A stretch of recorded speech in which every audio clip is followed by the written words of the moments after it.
Hey everyone, this is Zane Allen from the SE Journey, and we are very excited to give you this new episode. You may notice that we make some references to some time in the past. We've been a little late to get these episodes out, but we're back.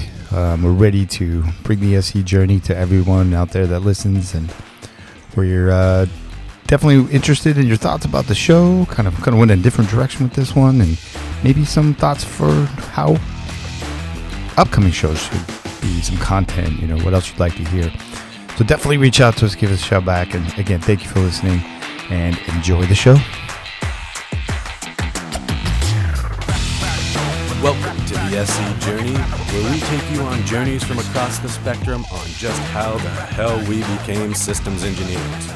My name's Zane Allen, and he's Chris Sprague. I said that backwards. Sit back, relax, and enjoy the show. Welcome to another edition of the SE Journey, and Happy New Year to everyone out there. I think it's still close enough to New Year to say that. And my name's Chris Sprague, one of your co-hosts here for the SE Journey, and I still haven't scared him off. My co-host over there, MF Doom, Zane Allen. MF Doom. How you doing, Zane? Yeah. You like it? It's not a new hoodie, but it is a different hoodie. Good. Glad to be here, Chris. Got an exciting guest. Can I say that? Exciting guest today. Maybe one of our most popular. Or the pressure's on now. The pressure's on. Exciting. He's gonna do tricks. Though we have video, this is an audio only podcast, so it's gonna be weird. We're gonna have to explain them all, but but yeah. So happy to be here. Good New Year. Looking forward to the guests we'll have in 2024. It is 2024, right? And continue on this SE Journey podcast we have. But why don't we introduce our guest, Chris? Somebody I have known for a little bit, right? A little bit there, Jason. But I think Chris, you met him today. A little stretch. And somebody. And we'll talk about where he works today, but technically outside of the sphere we usually talk to. So we're going out there and a little different journey, little different roles that he's had throughout the career. So excited to kind of dive into that today. But going ahead and introducing our guest, Mr. Jason Langer. And I think I'm saying your last name right. That's how I've always called you. That sounds good.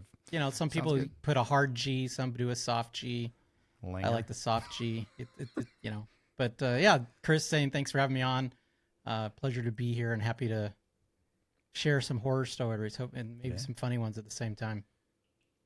And we could probably, for maybe some people that know you by alternate names. I think you were Captain VSAN at one point, right? Wasn't that you? I was not the Captain VSAN. I did sell a lot of VSAN when I worked at VMware as part of my roles. I did used to do a lot of blogging at virtuallanger.com, which if you go there right now, I think the last blog post is from like 2018, maybe. That's right. But yeah, definitely there was a spot in that career journey, that SE journey, quote unquote, where I was very active in the VMware community from a blogging and perspective, and doing VCP study guides and stuff like that.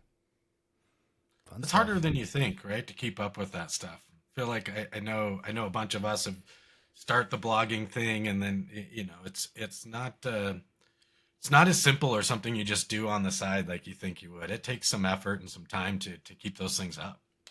Yeah, I found that for sure when I was when I worked on I'm just going to say the customer side, when I did, let's call it professional IT, maybe it was easier to do the blogging, quite honestly, because I sometimes, if things were slow that day or not a lot of trouble tickets, I could work on a blog post. But then as I got into VAR Life, or when I actually got into the OEM side, part of it was I think I got less into it because I was doing more of just writing in general for my day job. But yeah, you definitely need it's a muscle. It's something, it's like working out, where I got into a routine of like, okay, make sure you crank one out a week. I tried to write maybe a couple of them on a Sunday. That way I wasn't, I was trying to do them in batches, like sit down and do a batch writing of them all and then push them out. But yeah, it was fun, but yeah, it definitely was one of those things where you had to, you kind of had to think about it and set time aside, and make it, like I said, make it a muscle, make it like going to the gym. IT notes back then, though, too, right? I know I've written blogs like, hey, now I can refer refer to it in the future now too. I don't know. Maybe you didn't use it for that. I did. No, I mean, that definitely was the starting point. So it's a lot as easier far as when like, you're hey, I figured in something it. out. I wrote it down that way. So if I ever had to run into it again, I didn't, it was there. Yeah. But then as I got in and kind of got my own, lack of a better term, my own voice. I don't know how that sounds to the audience, but I started doing a lot of like the certification stuff. So I did write, my blog posts were very specific to like getting your VCP or your VCAPs and, those types of materials. And that was very easy to create content for because you had an outline, because VMware said, hey, if you want to go become a VMware certified advanced professional, you've got to do all these things. So it's like, oh, well, here I go. Here's all the blog posts for section 1, section 2, section 3. But yeah, so. But definitely was a repository at first for myself. And then I got into like trying to just help anybody that was willing to click on a URL at that point from Twitter. Yeah. It's changed a lot now with large language models, Chat GPT out there. There's so many softwares now that can kind of, take your speech to text. And I've still yet to figure out how to best use those to my blogging abilities. But there are a lot of cool tools out there that really simplify that. Yeah, and I think, this is probably way off where you guys want to go, so we can edit this out or let it rip. But I feel like as things have progressed, the written word isn't used as much anymore. No. Like we're on a Videos. podcast, right? People get a lot of information from that, or people are used to TikTok, short bites on TikTok, or you doing, people now. Like if I was to do something now, I don't know if I'd create a blog. I'd probably create a YouTube channel and just show it instead of writing it. You know what I mean? So there's definitely different tools that I think have kind of bypassed and I know folks still are out there writing blogs. So I just don't feel like I think it's on the way. I think it's apexed and now it's kind of on a more of a downward turn, I think. I think I've done videos and then had a short blog, a short read to kind of intro why, the concept, what we're trying to get at. And here's the steps, here's an outline of the steps, but you can just watch me do it. Yeah. You embed the YouTube video in the blog post. Yeah. So You're like, here's the paragraph introducing it. And now you're like, watch the video. And then I've put like the blog link. Hey, if you're at the video first for, whatever Google works, it'll take you back. But I don't think that actually happens very often. You hit the video more. Yeah.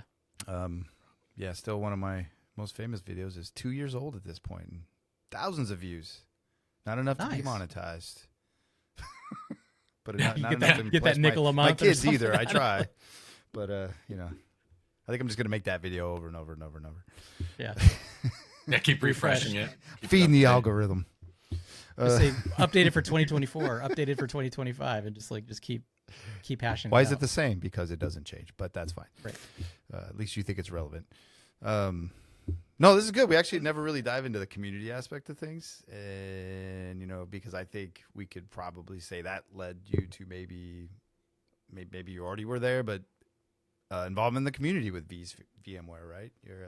You were a VUG leader for a while, things like that. Kind of those type of activities can kind of lead you to that in this industry, which. And I think we probably should get to your actual career.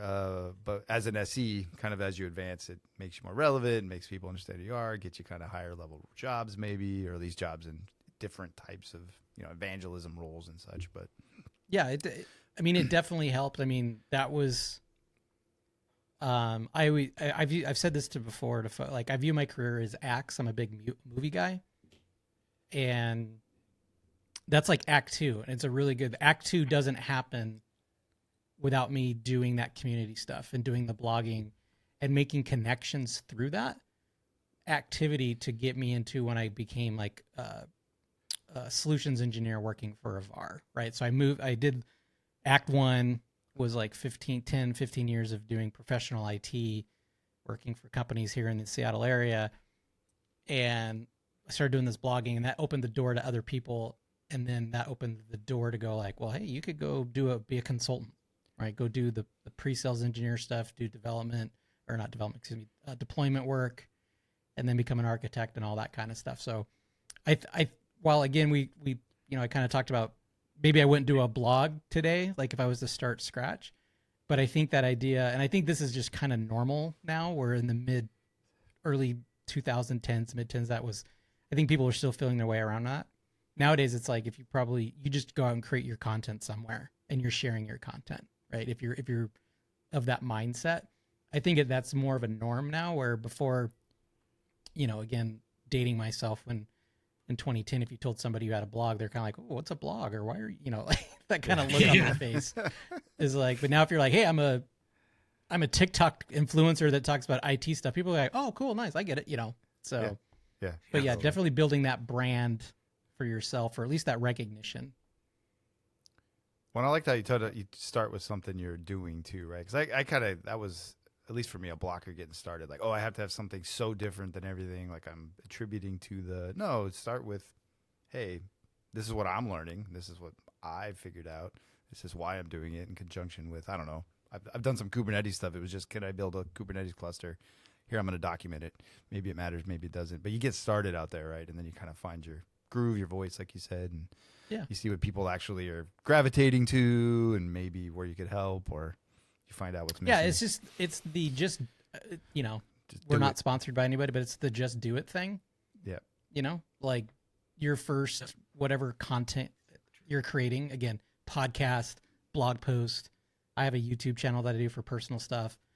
And you're so nervous to like hit record or put the thing out there because you see all these other people that have done it so long, but so you kind of get this like stage fright or whatever, but it's like, you just do it, just stick it out there and you just keep building from there. I think it's the idea of like, you got to press record, or you got to record the podcast or create the video or write the blog post and hit publish. It's just get it out there, and then just realize it's probably not going to be the best thing since sliced bread, but you're just going to keep working on it, and it's just going to keep getting better and better and better. And at least that was for me. It was like, I was very nervous, like, oh my God, what are people are going to read this and they're going to think, wow, he's an idiot, or he doesn't know what he's talking about. You kind of have that stigma of like worrying about this, and it's like, just get it out there. Just, and I'm sure the only person that read my first blog post was my mom, so right. Yeah. Maybe my dad, it's like, yeah, and go and put it out there, and people, and actually, I don't mind. The community will give you feedback. Hey, this is great, but you might think of changing this, right? I've actually gotten that on some of mine, and I'm like, that's good. That we're all learning now, right? Hey, this is how I did it.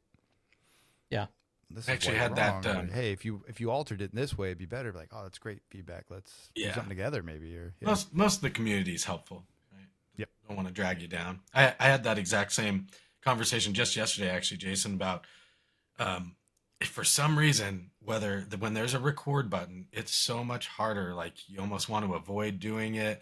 I don't know if it's because it's going to be out there in perpetuity, but like, I gave the example of if I have to help get on and help a team with a customer call, or I'm getting on stage or on a panel, they're live and you just have to go do them. Right.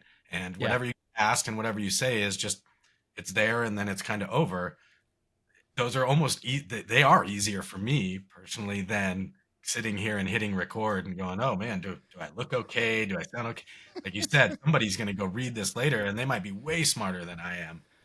And what the heck were you saying? So no, it's a self-confidence thing, or I know for a while there, the big imposter syndrome was something that at least through the tech community would go through. And it's like, I think everybody suffers from that. And it's just, at the end of the day, it's like, it's not that big of a deal. You have to realize that, of course, as long as you're not like offending anybody or doing anything super crazy, but like, I don't know that works in other circles maybe, but I just think you have that thing, that idea. And you maybe it's looking at other people who've been doing it so long, they're so polished. You're like, I could never, I've got mentors where I'm like, I could never present like you. And they're like, yeah, but you don't realize I've had like thousands of reps of doing this, and you're on you're on rep 5, it's like, you're going to figure it out, your rhythms and how to do this, and stop saying, all the time. And, things like that. So how to engage the audience, who the audience is, how to learn the audience, all those things. Yeah.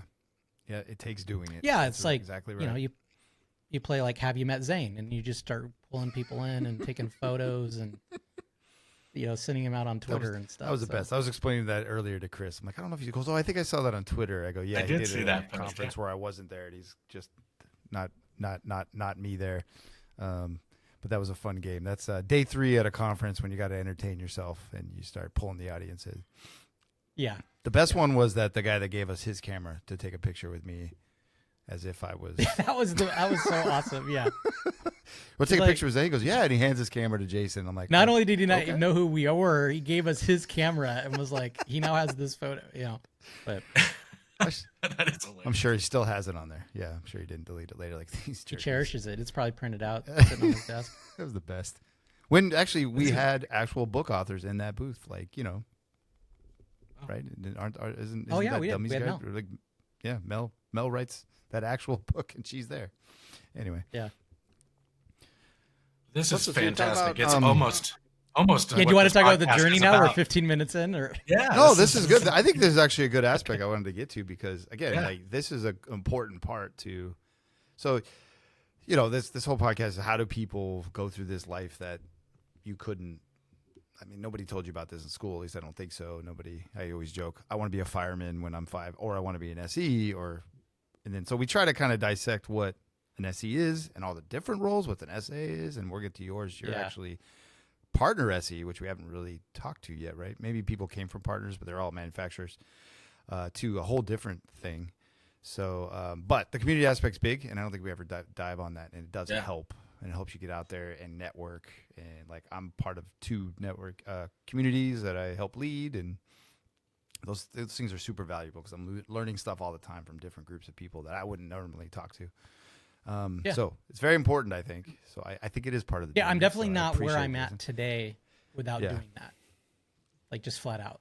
Like I know that, Yeah. and I appreciate. We'll get it. I'll get into some of it, but I appreciate the folks that helped me along that way because without them, there's skill to this, but there's a lot of luck, and there's a lot of other things that can contribute or tribute to your success. Yep. By no means, because There's a lot. I've said this before to folks. By no means am I like the smartest SE. Like, it's like I'm a 6 or 7 on a 10, but it's like the other stuff was like hard work and knowing who you knew and, just getting out there Stepping and up, not being, probably taking advantage of. yeah, the not being afraid to make opportunities. mistakes, Yeah. that type of stuff, or making the mistakes and not being afraid of those, like, and like running away after you've made the mistake. Yeah. Oh, I don't I've know had that. what I remember happened. being in IT and going like, if I just left this job, could I get another role? Should I not Yeah. be in IT anymore? All right, I have to Yeah. fix it, I guess. Yeah. What if I Yeah. just left right now? I have to be This accountable for the sucks. thing I messed up. I have to go tell somebody. Yeah. But yeah, so yeah, we get into your actual journey. So obviously, kind of that's great to encapsulate something that really helped you along the way. But you said Act 1, it was IT. I think kind of start like Chris and I. I don't know if you want to go through that, but Act 2, again, something we haven't talked with someone on the show is SE in a consultative or at a VAR, right? At a value-added reseller or a reseller. So anyway, Well, whatever. Maybe take us I'll through do that. this. I'll cover the first like 10 to 12 years real quick. Yeah. And then if you guys say like, yeah, that we're not interested in any of that, like we get it. Let's go to the next part. Or just Windows, pepper me with Windows some again. questions. So after that, so I'll do this super fast. Like I'll be like I'm in a job interview where it's like Yeah.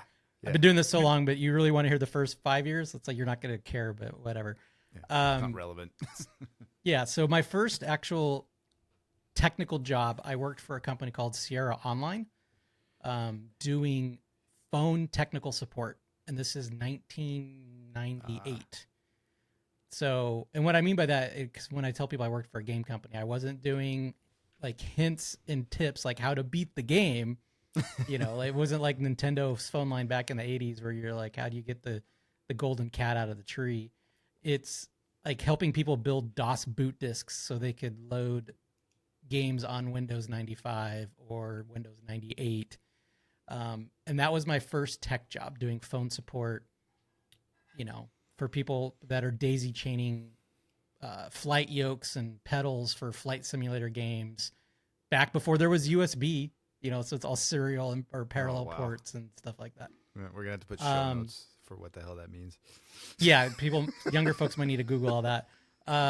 From there, I went to Starbucks to do actual, let's call it, phone support for like IT for a company, for a corporation. Yeah. So I was when people Internal stuff. Yeah, internal stuff. So like they're having problems with their PC or whatever. I did that for a little while. I actually ended up working the graveyard shift, which was super interesting. I was a zombie for a while. Yeah. Because not only did I work graveyard shift, that. I didn't start at the same time and end at the same time every day. Like some nights I started at midnight, some nights I started at 10. Sometimes I'd start at 2 in the morning. So it wasn't even not only was I working like these crazy night hours, I wasn't like every night I was starting at 11 or whatever. Yeah. So, Jason, before you I go did too that, but far, it was 11 to like 8 in the morning. It was 4 tons. those But at least it was those are tough, consistent. man. Yeah. So as sorry to interrupt too.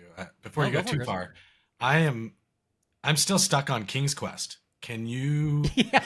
can you help Police me Quest, get through? King's Quest, yeah. I can help Right? you with all that. Like King's we can Quest take that offline, but 5 maybe. I know I played Police Quest way back before that Yeah. too. So Police. the best part about working at Sierra, again, for folks that are gamers, because I'm still to this day a hardcore PC gamer. I play tested Half-Life for Valve before it came out. Like, so so they used to come in and our overtime was play test this, and they'd like just bring in a bunch of pizza, and you could, we were play testing multiplayer levels, and like the game wasn't even skinned yet, so it was just like all these like forms and shapes all in gray, and so Oh, wow. yeah, so that's pretty cool. So folks that know about Half-Life, I was there at the very beginning in a very, very, very, very minor fashion. But yeah, so Chris, those are the games. Leisure Suit Larry for those. I mean, I don't know the audience. Like Sierra published all of I them. had a friend who was able to sneak that from their parents' collection. Yep, I Right. remember Yeah. this. So funny that how risque that was considered back then, and I now know, you I just know. feel like, wait, what? know. Like, what's going on here? Just go to Twitter.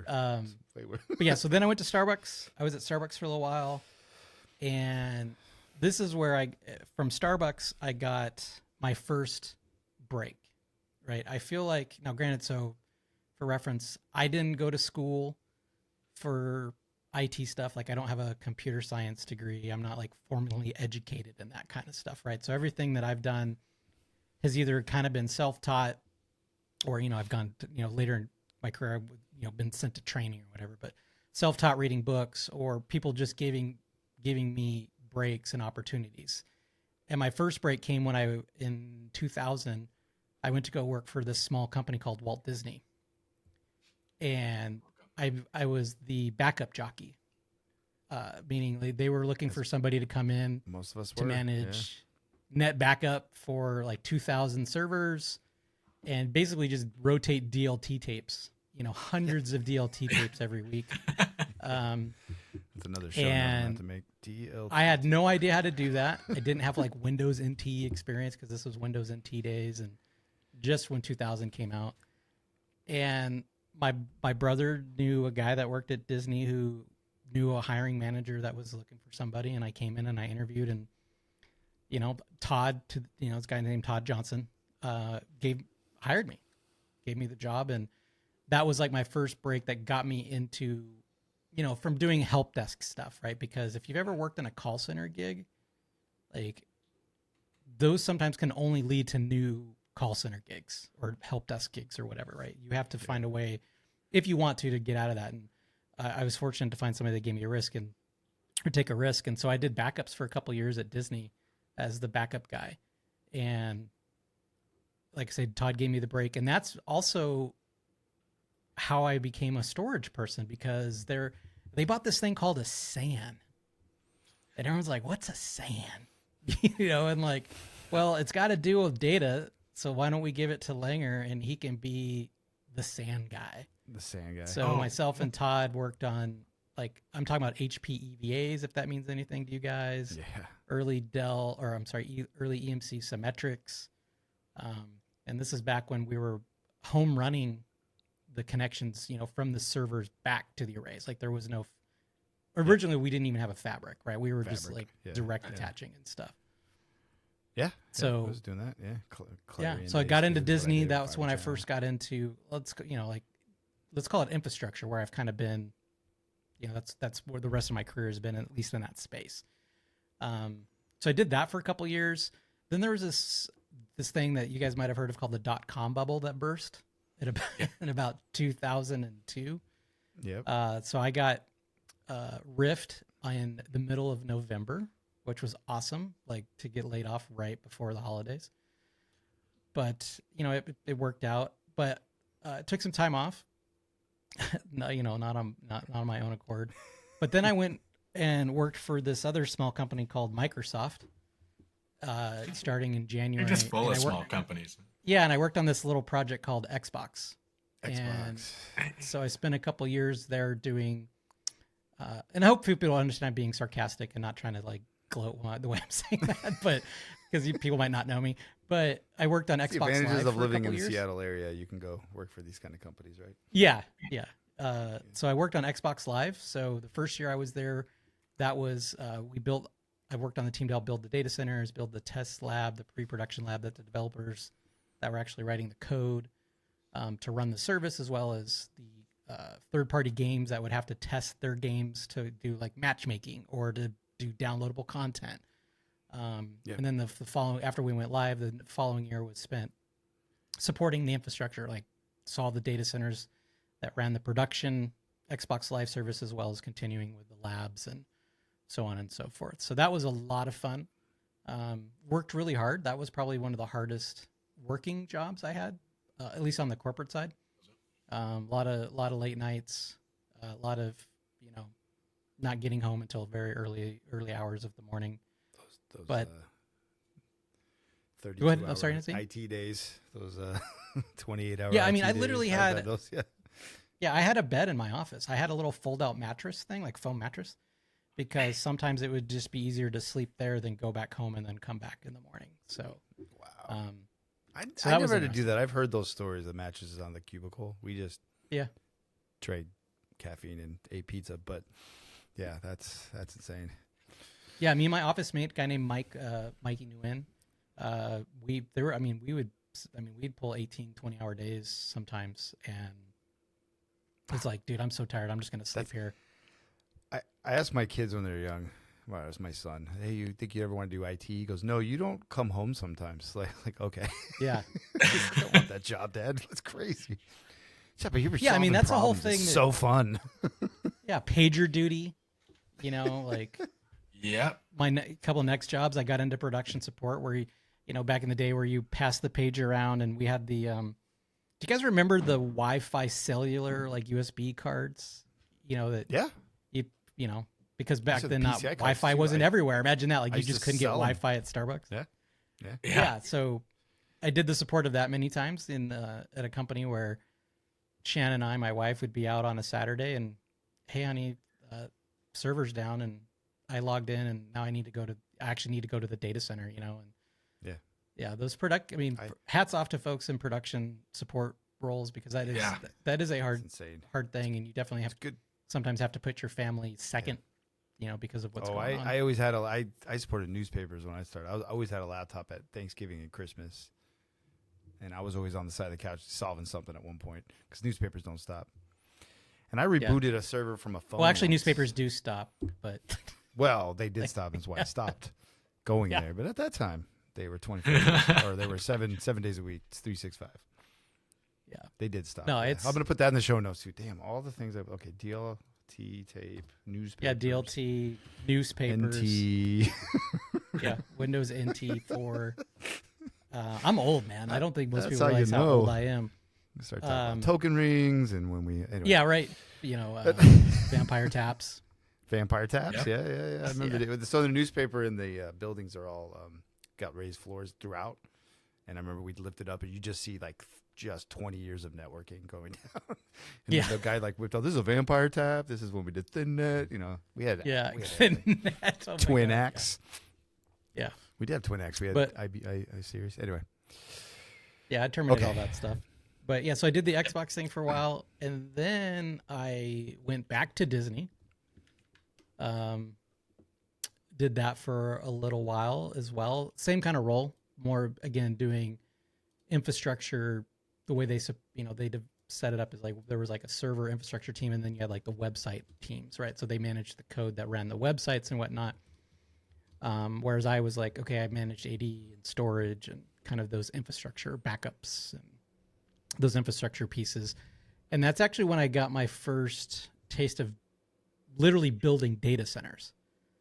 Myself and Todd built out some new data centers for Disney. So I got into the actual like meeting with McKinstry to talk about power and cooling and how many tons of cooling do we need, and like the real like building side of it, which I hadn't done before, which I thought was super cool. And like figuring out like, you know, how are we going to do these switch racks and these switch rows with, you know, main switches in the middle and distribution switches at the edges, and like how you actually, you know, the thought that go behind building the data center. So that was a lot of fun. So I did that for a couple years, and then I ended up going to some other places that were not as exciting as any of those. And then I got to a 911 call center, which got me my first exposure to VMware, which is where things really kind of start picking up, you know, maybe for better listening on the podcast. But getting into the 911 call center is my first VMware exposure with, you know, like GSX 2.5 and deploying with ESX 3 or Virtual Infrastructure 3 as it was known back then. But so was that already that's a where I team, or was it like storage where, because we've heard that story before, hey, there's this virtual thing, let the new guy figure it out, or was that kind of you walked into it? Yeah, I was kind of the guy that figured it out and then Okay. brought everybody else along for the ride. It was like, Yeah. okay, I'm going to mess with this. And I had messed with it a little bit in one of my previous jobs. And like, you know, to this day, this, again, dating myself, like I can remember showing my boss the very first vMotion of like, look, I'm moving the server. It's over here and now it's over here. But look, I'm still moving the mouse, and, you know, or, you know, showing that nothing, you know, and running a ping-t and like, look, it dropped one packet because that's when it swapped the MAC address, you know, between the uplinks and, you know, or whatever. And port fast hadn't kicked in yet, but yeah, you know, that kind of stuff. So that's true though. That was everybody's damn reaction. Port fast. Oh yeah, I mean, people like it's when you've been amazing. around technology long enough, you're like we take all that stuff for granted now. Anybody would, but when you first saw it, like I remember doing maintenance one night, and I was like, oh, I moved everything over, and the Oracle guys were like, what do you mean you're done? We still have like. I'm like, yeah, dude, I just moved these servers over here, powered this thing off, you know, did this, did that. And I was done. I was like, see ya. And they're like, we got to work all day Saturday. And I was like, suckers. You know, like you won't let me virtualize those Unix boxes. So that's up to you, man. So, but yeah, it won't work. Okay. Yeah. But that's when, you know, I had done like my MCSE, and, you know, I had my Network Plus, and, you know, I was looking at doing maybe a CCNA. But when I got that first taste of VMware at that time, so we're talking like 2009 for me at least, like if there was a VMware book in the wild, like going back to being like kind of self-taught, I read it. I was consuming anything and everything that I could that was VMware. And it really just kind of struck a thing with me. And that's when I started blogging. 2010, I started doing the blogging stuff. And that's when I realized I want to do this VMware thing like full time. Like I want it to be the bulk of what I do. And better yet, I don't want to support stuff anymore. I want to go build things for people and then turn the key over. Yeah. And then walk away. Yeah. Right. Which does bring its own set of problems. Don't get me wrong. Yeah. But I didn't want to be the person that's like doing all the carrying and feeding after something's deployed. And then that's when I got into the VAR space. Yeah.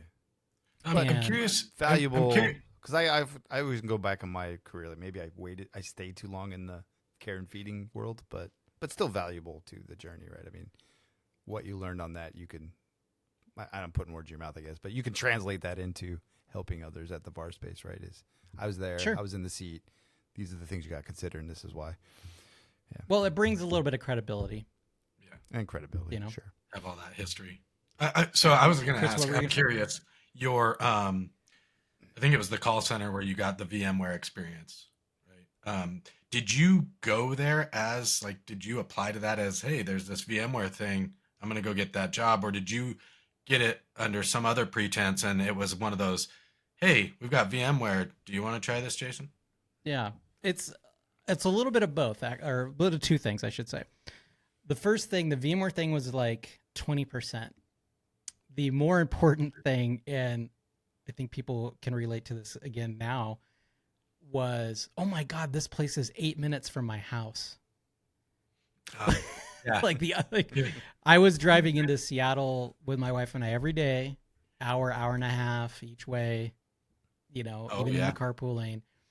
And I was like, not only do they want VMware or somebody, but this place is literally like 3 red lights from my house. Nice. Or where we were living. And that had a huge part of it as well, Chris. Like part of it was just like, I'm going to do something I want to focus on and some other stuff. I mean, that job wasn't just straight do VMware. It was a lot of it, but I was like, wow, I can go home during my lunch. Like I would go home during lunch and like make a sandwich and drive back or whatever, you know, or during the summertime, do a barbecue and have some of the guys over. Like, hey, I'm going to leave 15 minutes before you. I'm going to get the barbecue going and I'm going to grill up some dogs and some burgers. Yeah. And Brian knows about this, Zane. Like you remember Brian, heck, we worked together there and we'd come over and hang out on my deck with a couple guys. And, awesome. So part of it was that, Chris, like, I won't lie. Like the quality of life of having an 8-minute commute, 10 minutes if I hit a couple of red lights was amazing. So. Oh yeah. Oh, that's great. Like, factor in, right? Especially as I was going to that point, like that Zane brought up earlier. We were kind of finding a lot of us, you know, Zane and I had shared this with each other, and then a lot of our guests were kind of yes men in our careers, and I don't mean that in a derogatory or good or bad way. Just that, like you mentioned it earlier. You were a backup engineer, and they bought this SAN and said, "Hey, Jason, do this," and you took it on rather than saying like, "No, I don't. That's not what I do." Right. Yeah, I was just curious. The VMware thing was kind of similar. It was similar a little bit. Like, when I stumbled into it, I was actually just trying to figure out how to save the company money that I was at. You know, it was the classic story of we've got all these servers, they're doing 20% utilization, if that. You know, like how do we save it? I'm like, well, we don't need all these servers if we're only doing 10 to 20. You know, it's that classic VMware story of at least back then of like. Buy less servers, pay for software, buy less servers, right? That'll work. Well, I remember the first couple of times that someone tried to explain virtualization to me, and I'm like, what are you talking about? Right. How do you virtualize hardware? It's actual physical hardware.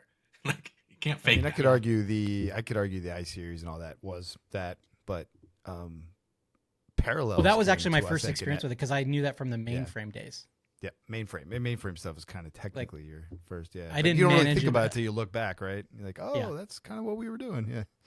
Yeah, like at Starbucks, when I worked at Starbucks, we had a mainframe. They had an AS400, and they did virtualization stuff on that. Like, so I was aware of it in that context, but not on the i3, not on 386. Yes, whatever. right. That's so.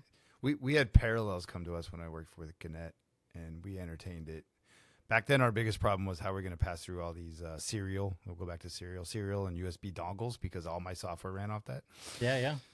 Probably for just license dongles, keys. license keys, because we had clients for all the people that paginated newspapers or pages. Anyway, yeah. Virtualization yeah, so I did change the world, and now we're on the cusp of something new, probably. Yeah, and that's where, for that role, that's when I really started blogging because I had some spare cycles. And that's, like I said, when I realized, like, I don't want to do this maintaining thing. Yeah. And going back to risks and breaks and, people, I met a gentleman who I'm still friends with to this day when I worked at Microsoft. And his name was Chris, and great guy. And they usually are. Yeah, right? Great guy. Always a great guy. And he goes, hey, you work on VMware stuff, right? Because he'd heard me talk about it before. And I'm like, yeah. And he's like, I've got a really good friend who works at VMware. Maybe I should introduce you to her. And I'm like, yeah. I mean, I'm always like, my motto is you always take the lunch. Like, sure, let's go. I'll meet this person. Yeah. So I meet this fantastic woman, Zane, named Janae. Oh, yeah. Janae Denmarsh, and she worked for VMware, and she was a partner manager for VMware. So she managed like regional partners for VMware, and she's like, "Wow, have you ever thought about going to work for a partner?" She's like, I had a VCAP at the time, I had these VCPs, and was like, I kind of been thinking about it. She's like, give me your resume. So I gave this fantastic woman my resume, and she did the legwork for me of like getting me interviews with Seattle area partners. So the GCSITs of the world, Ivoxys and Right Systems and these other cats. And I landed at one of them, and it's all because, like, again, I worked with this guy that we were friends with, and he introduced me to a friend, and she was like, "Hey, you want to do that? Like, I'll help you." I mean, she wasn't like referencing me, but she at least knew who to put me in contact with. Yeah. And then so that's the like network opened up that door Yeah. for you. Yeah. Yeah, and that's like where the Act 2 comes in, where I go in and I become this SE, right? This SE journey, where now it's like, okay, I'm doing deployment of what customers have bought from us. I'm going in and doing pre-sales engineering, where it's like, okay, now I'm getting to do what I kind of want to do is like go solve problems for people. Yep. Like come in and be like, you got a backup problem. So like, hey, I'll sell you this Veeam stuff. And I got this guy named Zane who can help you set it up, or whatever it was. So that's where the Act 2 comes. Distinguishing though, you hit something there. Sorry, but I can go solve problems for. I think a lot of us get in IT because of the problem solving aspect. Either it's, I don't know if it's masochistic, or we like to solve problems, or we secretly liked math. I don't know what it is, but childhood trauma. Who knows? But you're right. You make a big distinction about. But when you're in IT, you also have to do the care and feeding, and it's a different problem you're solving. It's management. Whereas you go to the VAR side, or even I guess as I turned into an SE, I'm just solving the problems, making you conceptualize, think about what the solution could help you get there. And I think you're right. I just keyed into that. That's what I like about these roles, is doing that. Yeah, it's solving anyway, problems, I just wanted to point that out. That's awesome. Yeah. Yeah. Or, probably, at least in my side of the world these days, because I'm now set in marketing, is, or outcomes. Like I love, outcomes. I wasn't always solving. I mean, a problem is one way to phrase it. A lot of times were outcomes, where it's like, hey, I'm going to go in and I'm working with a bank or a credit union. And the outcome they're looking for is we need a DR site and we need a way to replicate VMs from point A to point B. And we want, RPOs of this amount of time and RTOs of an hour. And, so like not necessarily, I don't want to be always say like a problem, like something's like somebody's house. No, but it's a solution to solve, to fit a need or a use case, or I like that outcomes. That works. Yeah. And the outcome. So I love that. And, for those that look at video, I love building things. Like I've got Legos behind me. I'm always building Legos. My dad's got a wood shop. I just like building. I like building things and just getting into that VAR side and going in and talking to a customer and be like, all right, let's build something together. And what are we trying to, what are you trying to accomplish? And I'll help you build it. Meaning like, we'll sell you, here's the servers you need. Here's the switches you need. Here's the VMware software you need. Here's the backup software you need, which was always Veeam, Zane. Or here's the, whatever. Me, by the way. Yeah. Yeah. And that was always fun, right? I was always more interested in the whole, not specifically the individual parts. Yeah. Because you are building a solution. It's like, okay, you want this? Well, you need these 10 things. Yeah, and how can we interested? And maybe on that role or on a certain use case, your customer, you had to figure out how to put them together, maybe something different than you've done before. Yeah. Oh, sure. Anyway, it's that problem solving. Yeah, every customer is different, but no offense to folks, every customer is also somewhat the same. Yeah. Not every, Yeah. Like I know everybody thinks they're special to a degree, and they are to a point, but a lot of folks are also the same. We're all unique. Yeah. And the same. Except I've seen this 100 times. So. Yeah. Yeah. What you're telling me, I just heard in the last meeting I was in. Yeah. We're unique. Like, okay. Yeah. Tell me how you're unique. That sounds interesting. I'm curious when you went to somebody. the VAR side, value added reseller for those that aren't familiar with that term.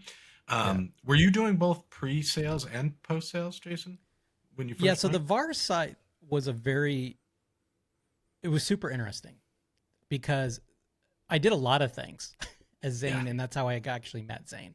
Yeah. So when I first get to the VAR or GCS, I'll just say GCSIT, like I was a deployment guy, which meant somebody else, like a Zane or a Chris, you guys you'd already met with the customer, you figured out the bill of materials, we're going to sell them 5 servers and 2 switches, made the promises, SAN. yeah, make promises that I have to try to deliver. And I'm like, what? Why did they sell this to you? But I've been there. and then I would go deploy it, right? So I would fly around or drive around or wherever I'm going and spend a week somewhere, a couple weeks somewhere, whatever it was, stacking and racking and building and turning over a final product. So I did that for a little while.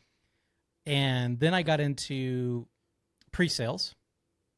They're like, hey, this, you can actually like talk to people without staring down at your shoes, and you're pretty clean. And so then I started doing pre-sales design and architecture work. So not only just doing the pre-sales, but then like putting the designs together then for the deployment folks. Like, okay, we're going to kind of design it this way and run workshops and do all that kind of stuff.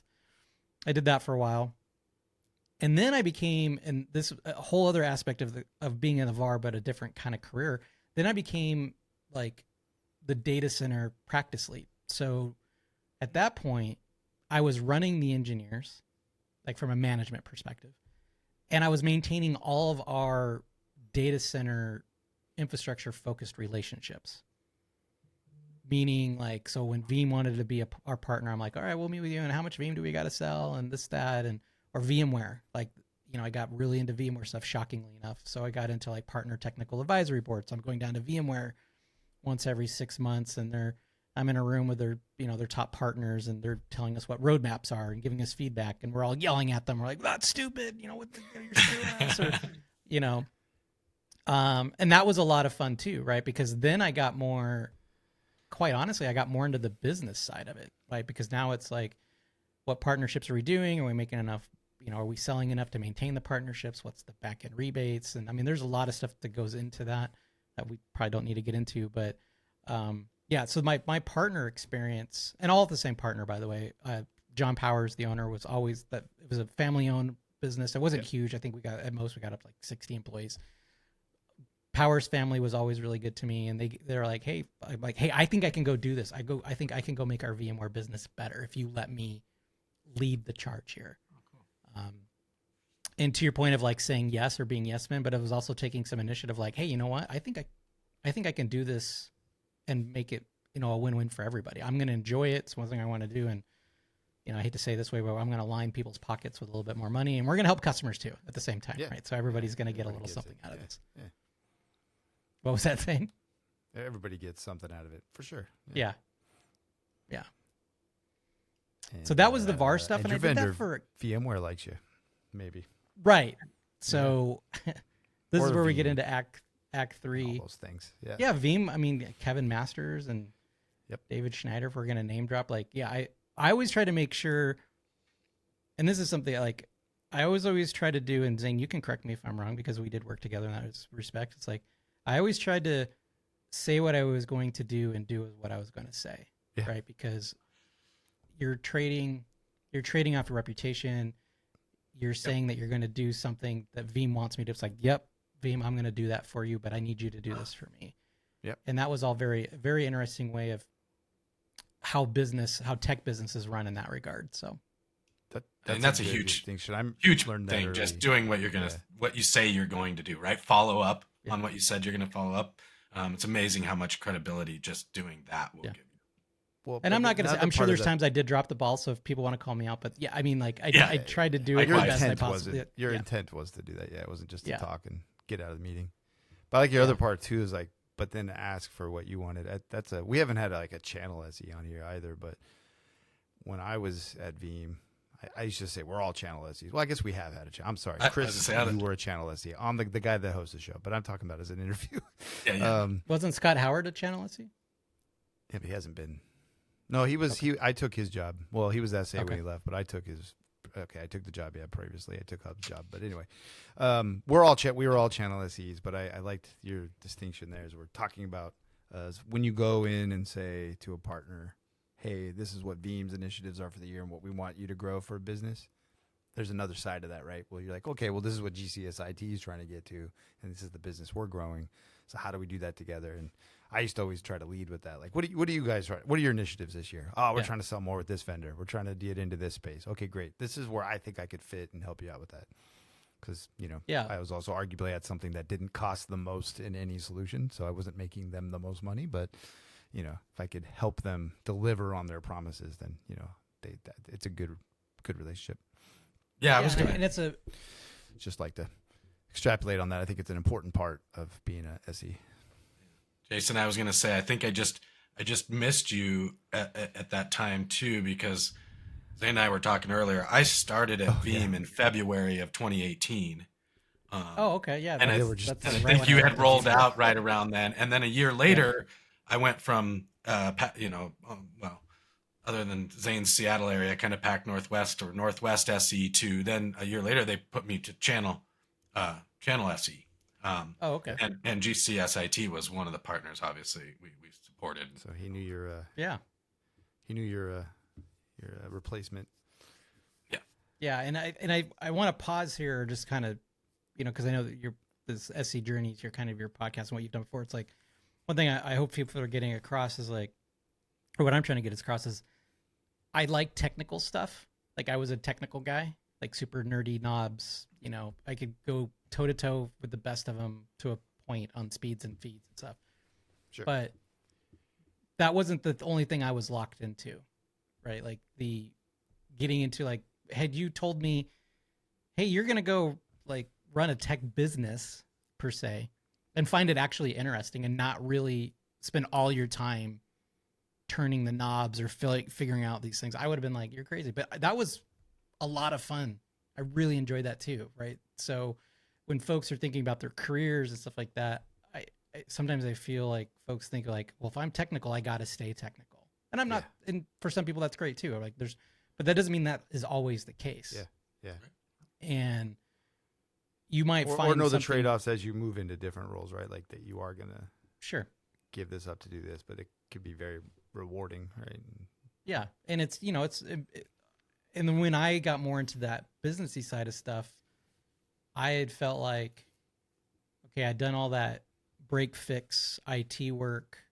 And then I got into doing what I wanted to do, which is solving problems, which was great. But then I was like, but now it's like, I want to build like this company to be like known as a VMware, like superpower or shop or whatever, right? Like with the team and like, how do we pick the best in breed products to like build a true like end to end or full stack or whatever term you want to call it solution. And then that's what kind of really got my kicks going.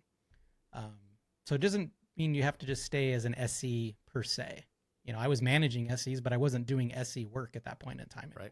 You definitely weren't doing implementation probably even at that point, right? No, I mean, sometimes I would get into certain things, but I definitely wasn't, flying around stacking and racking and, especially, I still have photos on my phone of like when, I was deploying compelling arrays of like all these boxes and like, I'm like, okay, I've racked all these. And guess what? Who has to take out all the cardboard? Like, that's this guy. It's like, there was also stuff that people don't realize. Like, it's like, I got to play with all this cool techie stuff, but guess who's got to like, haul out all the trash at the colo? That was me. At the same time. So I had to pull cables sometimes, but but fix printers. And to your point, Chris, we missed each other because I ended up, with all the VMware stuff I was doing at GCSIT, making a lot of connections within VMware itself. And then I take a role to go to VMware. And it was, I took a role as an SE, right? So now I'm going back into true pre-sales SE world, selling the second best storage product behind Pure Storage, because we all work at Pure Storage, in the Pac Northwest. But for me, that was my goal of doing that was just to get my foot in the door. That was like a plan. So I did the SE thing for about 18 months, which a lot of fun, covered, Pacific Northwest and, had a lot of fun solving problems with that product and that solution with customers. But my goal was to actually get out of that. And I got into what I do quasi now, but in this Act 3 is like, now I'm in marketing. And so I I go to a very nice woman that I am friends to this day. And this continued thread here of people, building reputation and people taking risks on you, but also not being afraid to ask. I go to this fabulous woman named Aishin and I say, I really don't want to do this SE thing. Do you think I could get a marketing job? Like do you think I could come work Nice. on your team in product marketing? And she kind of looked at me kind of like, yeah, sure, kid. like, Right. she's like, you're an SE, like whatever. But then I kind of followed up with her and I ended up getting a role in product marketing at VMware. But what's funny is it wasn't, I say marketing and people, kind of get this look on their face. But what's funny is what I actually ended up doing was sales enablement, right? For SEs and AEs. yeah. So like, even though I was in marketing, I was kind of doing what I was already doing before. Is like, I'm just now not the one that's meeting with a customer. I'm just trying to help the people that are meeting with the customer. You should be. Yeah. Yeah. I feel like okay, that's talk our about job this, and sometimes, here's Chris. yeah, like here's the value prop, here's those things.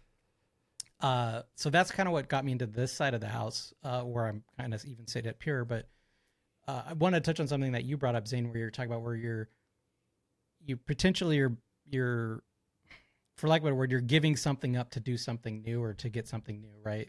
Where you said, and I definitely did that to do this marketing thing, but I only want to touch on that because I do that for a while as an individual contributor, and then I become a manager of the team.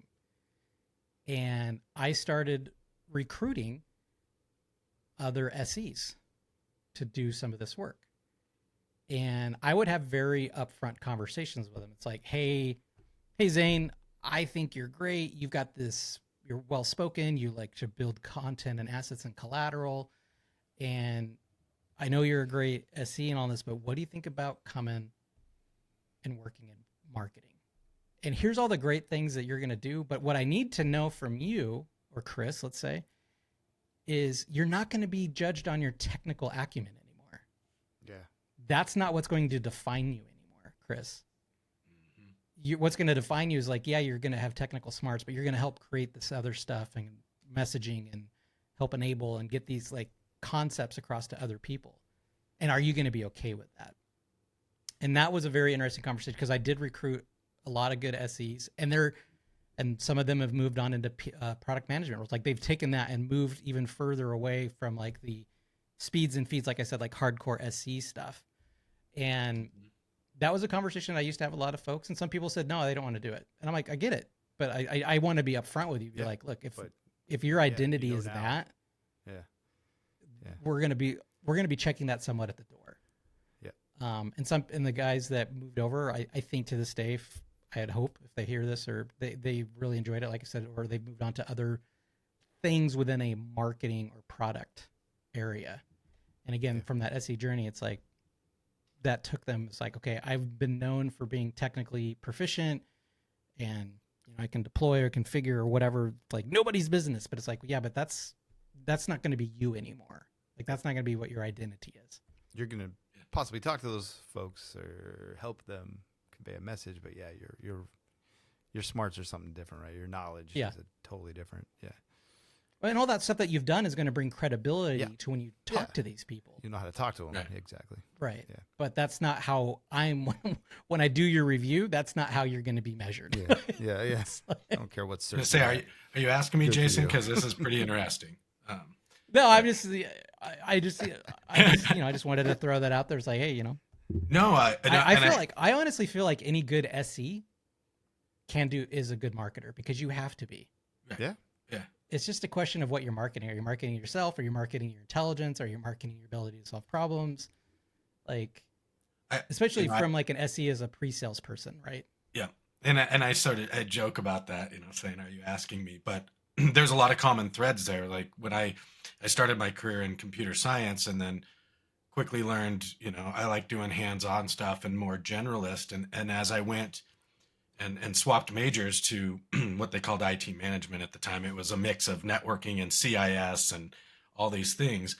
I went from the College of Sciences, where computer science was at San Diego State, to the College of Business. And I started getting these business courses. And that's, you made me think of it, Jason, because you said the business side of things. And that's when I really started getting interested in saying, like, it's cool that we get to play with technology, but there's a bigger purpose for it. Right. And I really started getting into those business aspects. And that's when I started I even started contemplating leaving just the IT admin world, because I was like, hey, what are these consulting roles? And who are these guys at this reseller that I talk to, and what are they doing?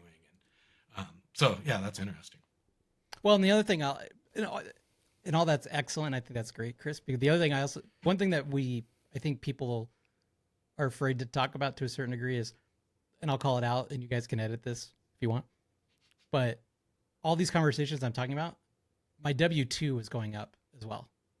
Yeah. Right. Oh, absolutely. Like, yeah. So like, there's a monetary value to all these as well, right? Like, I was getting personal goals and gains out of it, but like, sometimes people think like I make pretty good money as doing this. I'm like, but but if you go do this, like, there's probably even more money, and no offense, like early on, money was definitely a motivator as well. Like all those things I wanted to do, but it's like, but I still wanted to make money and do that kind of stuff. So, I feel like I want to call that out. You guys can edit that if it's not needed, but like, don't think that you're like, this is also a good way to climb that economical ladder, so to speak. It's that balance, right? You're not just taking a job for the money, but you can have a bit of both, right? If you plan it right. No, Absolutely. That's a great point. I feel like there was a point in my career, and I don't know exactly where to pinpoint it, but you start doing more of what you love while making more money, right? I feel like there's been that point. All of a sudden, everything I do, I enjoy it more.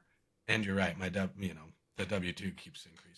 And it sounds like maybe even you followed this. You might even be able to work with people you like. Like you're working with your friends because you're using your network, so you can probably enjoy what you're doing. I mean, I'm on this podcast with you, and I don't like you, so I don't know if that's just kidding. But you can. You made an exception. You're not on my team. I didn't say you work. I'm only here because of Chris, but yeah. And I just met him today. Yeah. But no, you're right. I mean, you get to work with people you want to maybe work with too, because those are the people that are going to maybe pull you along because they know you from your blogging, they know you from your time in other roles, they know you, they got your reputation, and so you can. Yeah, I've been fortunate in the amount of like I've had a lot of jobs. Like my wife and I tease about that because my wife has worked at Starbucks for 27 years, and now granted she's had multiple roles within Starbucks, but like I've had like 14 jobs. I've worked at 14, like I'm going back to like 1996 when we first started dating or whatever, 98. And very few of those opportunities did I not work with people that I really enjoyed working with. Yeah. And that makes, I know I was clowning on you a little bit, Zane, but that makes a huge difference as well. No, right. And like the role at VMware, I was able to somewhat build the team, so it was like, people that I knew or like, that type of stuff. So you had that, or when I was at GCSIT, we just had really good cats there. And even when I worked at, countless places I worked at, I had really good teams. And I feel like hopefully that's the case for everybody. I don't know if that always is, but there were a couple bumpy stops where I'm like, oh man, I work with a bunch of not nice people or people I get along with. But yeah, all that's to say, like the career stuff has been fun too, but I've hopefully been able to work with folks that haven't made it feel ultimately like work every day, all day. Right. So, yeah, I think that's been a huge thread through your kind of the whole, your journey you've been sharing with us, is networking, right? From the social aspect, and sticks out to me because it was something that I was told when I went to college, at San Diego State. It would say network, and back then I just didn't grab the concept. I knew what they meant, but I was like, you know what? My work speaks for itself. I keep my head down and I work, like a true cubicle IT guy. And there's so many great people that I met through college that I'm like, you look back and you're like, man, we could have started a lot of different businesses probably together. And now I do have a network of people, and it's really about who you know and continuing those relationships. So.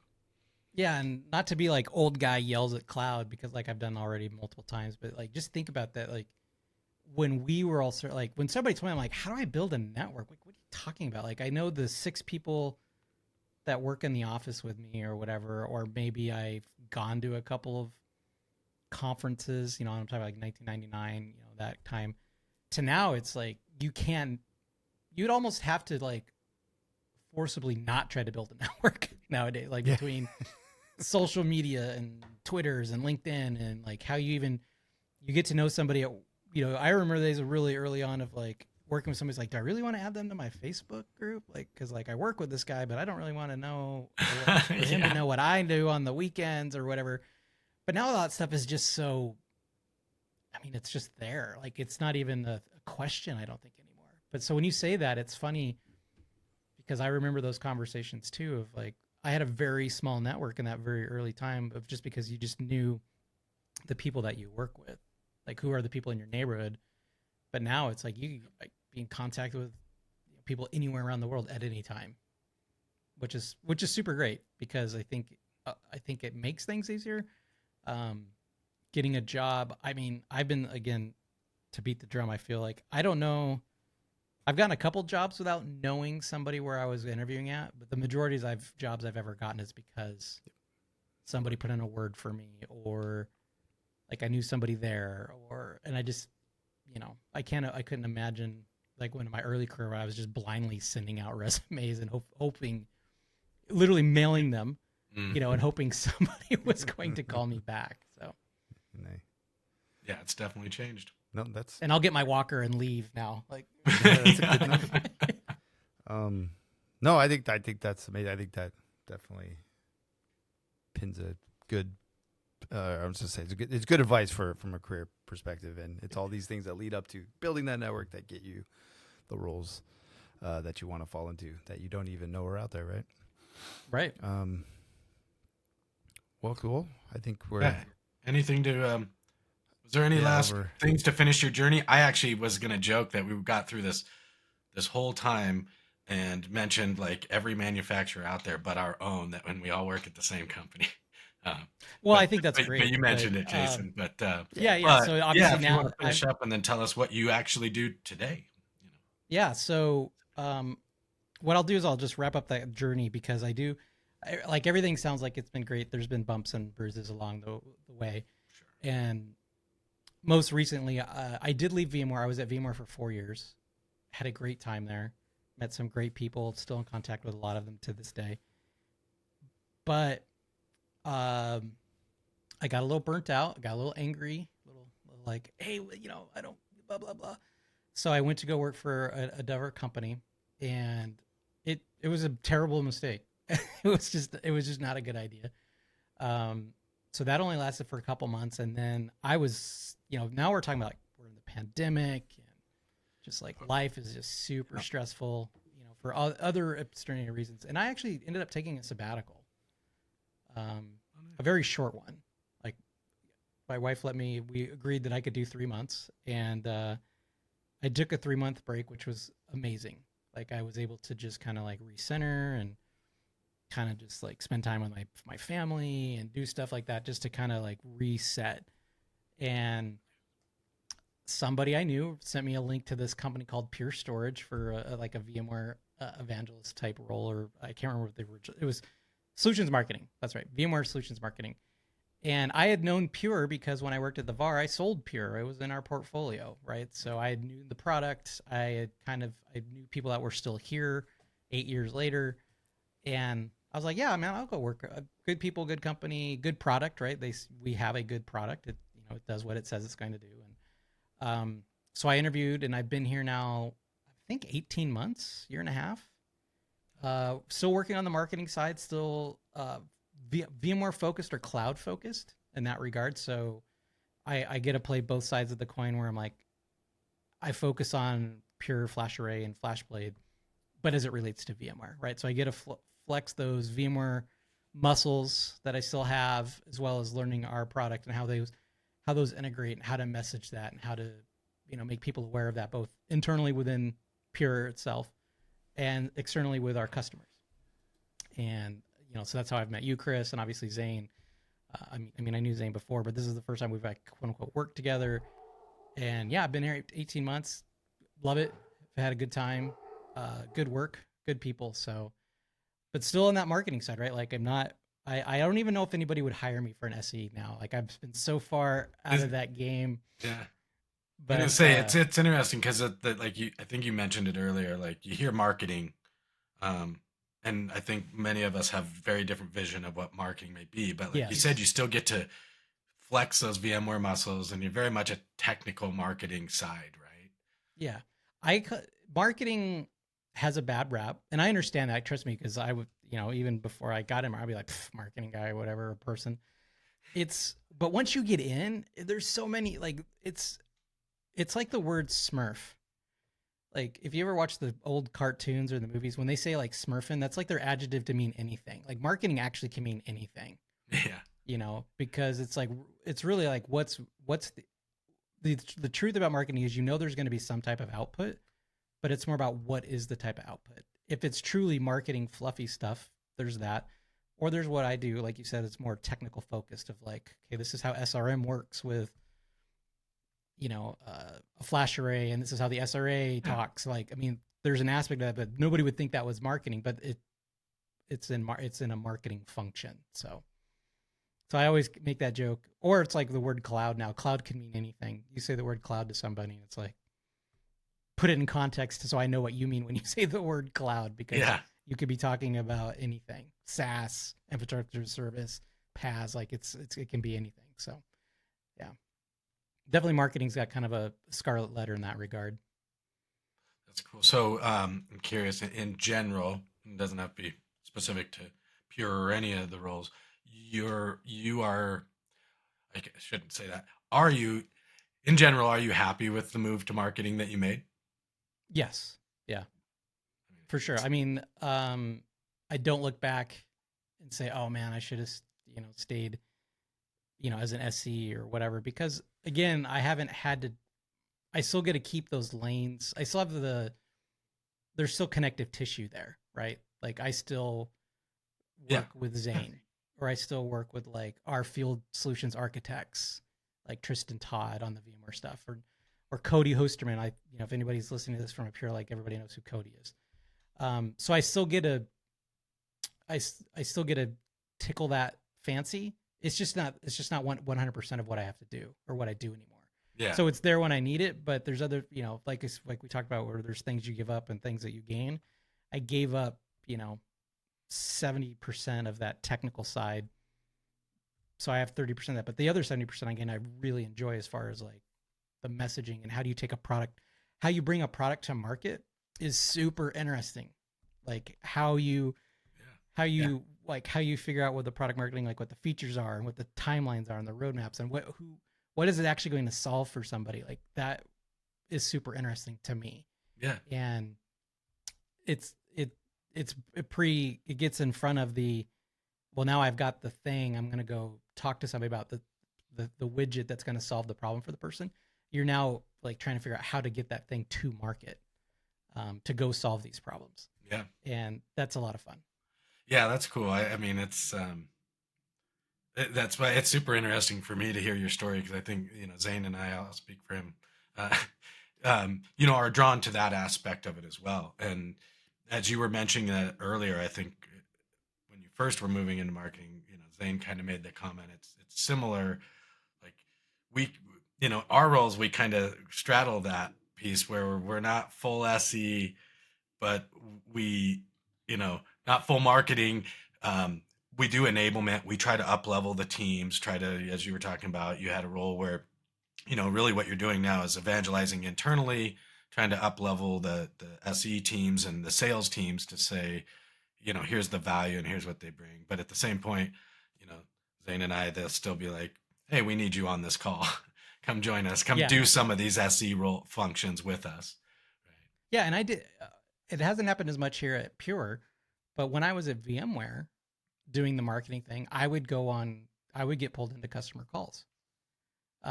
So that, again, so part of that itch was, you know, there to be scratched, where, you know, an account team might be like, hey, we've talked to these folks about whatever it is. Can you come in, you know, maybe help us with some roadmaps or back us up on some technical stuff? Like, yeah. So I was able, you know, again, going back to like, so not that stuff just didn't go away. It's just used more selectively. In that regard. Yeah. And like I said, you know, during the pod, I feel like if you're a successful SE, and folks that have listened to this pod and heard other SEs, you already have that bone in you if you're good at what you already do. It's just a question if you want to acknowledge it and call it marketing or not. Yeah, exactly.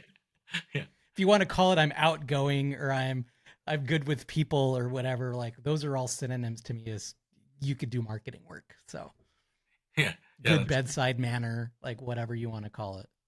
Yeah, that's funny. It's super interesting because I had to, as I moved over to this side from the IT roles, it was very much working on the soft skills and being able to speak like that, and where I would in the past very much considered myself an introvert and those types of things. Work much more extroverted now, can speak to people, and it's things that I like that interaction. So Yeah, that was definitely something I learned when I got into the VAR thing and doing the SE stuff. Is like I was, like I said, I thought I was above average, technically speaking. Like I thought I was just going to go in and like turn knobs and click boxes for folks, but then it's like, no, you got to go and like talk to these people, and that's yeah, and that was like, oh wow, okay.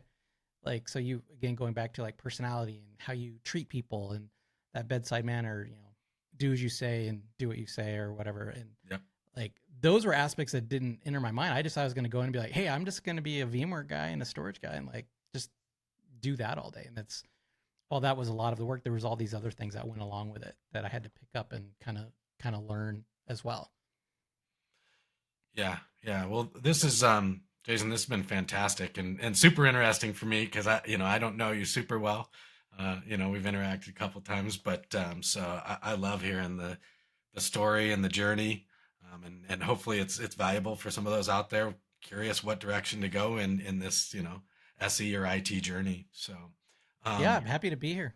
Happy to be here. Thanks for having me on. thanks so much. Yeah, Zane had to bolt, but was there anything else you wanted to close out with before I wrap it up here? Well, I mean, you said you guys had a one question that you asked everybody at the end of. Do I get Oh a pass on that? yes, yes. I was gonna forget that because Zane's gone. Yeah, so we do. We like we've all made good blunders in our lives, especially in the IT world. So we generally try to close out with, you know, is there a big mistake or a big blunder that you made in your past that you'd like to share with the listeners?